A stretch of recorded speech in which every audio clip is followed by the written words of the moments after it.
खुद प्रधानमंत्री जी ने कहा विदेश यात्रा नहीं करनी है। खुद प्रधानमंत्री कहते हैं कि मैं 18 घंटे काम करता हूँ। प्रधानमंत्री के बारे में कहा जाता है कि कभी छुट्टी नहीं लेते हैं। और जिस तरीके की तस्वीरें आ रही हैं, वो कोई काम हो रहा है ऐसा तो नहीं दिख रहा। और चॉकलेट बांटना, मेलोडी बांटना, ये सब एक प्रधानमंत्री के स्तर पे एक 76 साल के आदमी को शोभा नहीं देता। बड़ा अजीब सा भद्दा सा लग रहा है। आप सोचिए कि आपके दादाजी परिवार में कहीं जाएं और वो किसी को, एक अधेड़ उम्र की महिला को मेलोडी का पैकेट ले जाएं और हा हा हू हो रहा हो, तो बड़ा भद्दा लगता है। मुझे तो बड़ा अजीब लगा। पता नहीं प्रधानमंत्री के जो सलाहकार हैं वो इसको किस तरह से लेंगे, बट प्रधानमंत्री जी के स्तर पे ये चीज़ें शोभा नहीं देती।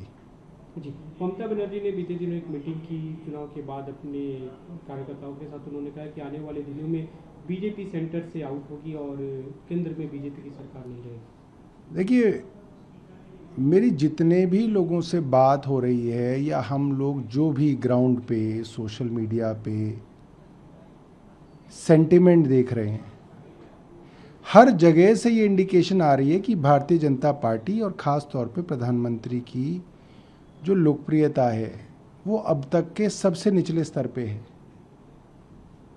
ऐसे में बेईमानी से राज्यों में चुनाव तो भारतीय जनता पार्टी जीत रही है, मगर एक समय आता है जब सारी बेईमानियां जो हैं जनता के आगे धरी की धरी रह जाती हैं और जनता जो है कहती है कि इस सिंहासन को आपको छोड़ना पड़ेगा। और मेरा मानना है कि जिस दिन ये केंद्र से गए, टक टक टक टक टक टक करके सारे राज्यों से भी ये जाएंगे और वो समय बहुत दूर नहीं दिख रहा। जी, अभी डॉलर के मुकाबले रुपया अब तक के सबसे निचला स्तर पे दर्ज किया गया है 96.90 के स्तर पे। कैसे देखते हैं? देखिए, बहुत सारे विशेषज्ञ कह रहे हैं कि डॉलर के मुकाबले रुपया बहुत तेज़ी से गिरने वाला है और उसका कारण देश के आर्थिक हालात हैं। देश के अंदर एक्सपोर्ट की, मैन्युफैक्चरिंग की, सेमीकंडक्टर की जो नीतियां होनी थी उसका अभाव है और एआई का बढ़ता वर्चस्व है और सरकार का इसकी तरफ कोई ध्यान नहीं है। तो कुछ लोगों का मानना तो ये है कि डॉलर के मुकाबले रुपया 120 से लेकर 150 रुपये तक भी जो है जा सकता है।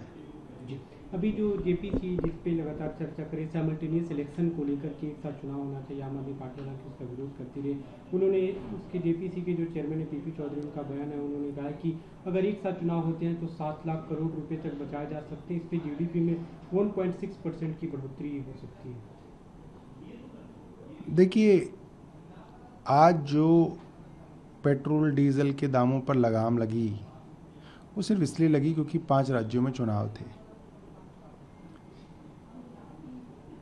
किसानों के खिलाफ जो 3 काले कानून आए वो वापस इसलिए हुए क्योंकि उत्तर प्रदेश और पंजाब और हरियाणा के अंदर चुनाव थे। सरकार के ऊपर जो थोड़ी बहुत लगाम आज जनता के हाथ में है वो सिर्फ इसलिए है क्योंकि हर साल कुछ राज्यों में चुनाव होते हैं जिनको जीतने के लिए सरकार ना चाहते हुए भी जनता की भलाई के कदम बीच बीच में उठाती है या उठाने पड़ते हैं। अगर एक साथ चुनाव हो गए तो 5 साल तक देश पर ऐसी तानाशाही ला दी जाएगी कि जनता त्राही त्राही करती रहेगी और सरकार सुनेगी नहीं।